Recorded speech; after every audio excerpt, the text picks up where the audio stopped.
என் ஆத்துமாவே கர்த்தரை ஸ்தோத்தரி. என் தேவனாகிய கர்த்தாவே, நீர் மிகவும் பெரியவராயிருக்கிறீர். மகிமை மகத்துவத்தை அணிந்து கொண்டிருக்கிறீர். ஒளியை வஸ்திரமாக தரித்து வானங்களை திரையை போல் விரித்திருக்கிறீர். தமது மேல் வீடுகளை தண்ணீர்களால் மச்சிப்பாவி மேகங்களை தமது ரதமாக்கி காற்றினுடைய செட்டைகளின் மேல் செல்லுகிறார். தம்முடைய தூதர்களை காற்றுகளாகவும் தம்முடைய ஊழியக்காரரை அக்கினி ஜுவாலைகளாகவும் செய்கிறார். பூமி ஒருபோதும் நிலை பெறாதபடி அதன் ஆதாரங்கள் மேல் அதை ஸ்தாபித்தார். அதை வஸ்திரத்தினால் மூடுவது போல ஆழத்தினால் மூடினீர். பர்வதங்களின் மேல் தண்ணீர்கள் நின்றது.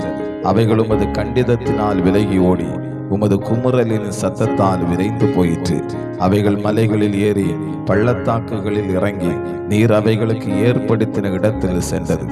அவைகள் திரும்பவும் வந்து பூமியை மூடிக்கொள்ளாதபடி கடவாதிருக்கும் எல்லையை அவைகளுக்கு ஏற்படுத்தினீர். அவர் பள்ளத்தாக்குகளில் நீரூற்றுகளை வரவிடுகிறார்.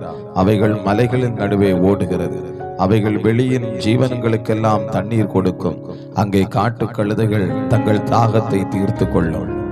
அவைகளின் ஓரமாய் ஆகாயத்து பறவைகள் சஞ்சரித்து கிளைகள் மேலிருந்து பாடும்.